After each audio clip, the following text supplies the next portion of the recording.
Pemberdayaan masyarakat sebagai suatu proses pembangunan di mana masyarakat memulai kegiatan sosial dengan tujuan untuk memperbaiki dan memajukan suatu kondisi dan keadaan di suatu masyarakat. Masyarakat turut terlibat aktif sebagai partisipan dan juga sebagai sasaran dari suatu program di suatu proses pemberdayaan masyarakat. Dengan kata lain, dapat dikatakan bahwa keberhasilan suatu program proses pemberdayaan masyarakat bukan hanya ditentukan oleh para pelaku pemberdayaan saja, tetapi juga ditentukan oleh masyarakat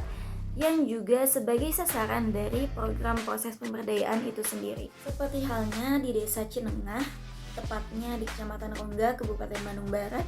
Provinsi Jawa Barat, di mana suatu program dapat terjalankan dengan baik itu program pusat maupun program daerah Cimahi itu sendiri,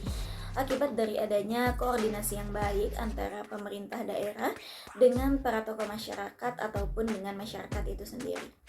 Komunikasi yang baik antara pemerintah daerah dan masyarakat Desa Cinengah menjadikan keberhasilan suatu program proses pemberdayaan masyarakat dalam upaya memajukan kondisi suatu masyarakat di Desa Cinengah ini. Tetapi menurut saya pribadi, alangkah lebih baiknya ketika program proses pemberdayaan masyarakat ini dapat melibatkan pihak luar seperti halnya lembaga masyarakat, komunitas, ataupun organisasi dalam upaya memajukan keadaan masyarakat Desa Cinengah itu sendiri. Dan saya turut senang sekali ketika hal ini dapat direalisasikan oleh pemerintah dan masyarakat Desa Cinengah. Tepatnya baru-baru ini di mana pemerintah dan masyarakat Desa Cinengah melibatkan organisasi Jabar Zilenial Kabupaten Bandung Barat dalam proses pemberdayaan masyarakat guna membangun dan memajukan masyarakat Desa Cinengah melalui proyek Z Change X Aku Indonesia yang berisikan berbagai program sosialisasi dan diskusi guna menambah wawasan dan pemahaman masyarakat Desa Cinengah.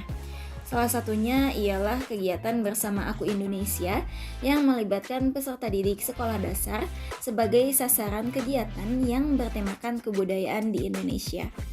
Berisikan berbagai kegiatan mulai dari pengajaran kebudayaan di Indonesia, mencakup lagu daerah, baju daerah, mewarnai rumah adat, mengenalkan keulinan barudak sebagai kearifan lokal yang dimiliki oleh bangsa Indonesia, hingga menghasilkan suatu output majalah dinding bertemakan rumah adat hasil karya mewarnai yang dilakukan oleh peserta didik sekolah dasar dan kemudian dihias dengan berbagai macam bentuk origami yang dibuat oleh peserta didik sekolah dasar. Maka dapat disimpulkan bahwa tidak ada salahnya untuk melibatkan pihak-pihak luar dalam proses pembangunan masyarakat yang mungkin saja mereka dapat memberikan hal-hal baru berupa ide-ide baru dalam berbagai program dan proyek kegiatan dengan tujuan untuk memajukan dan juga mengembangkan suatu keadaan dalam suatu masyarakat.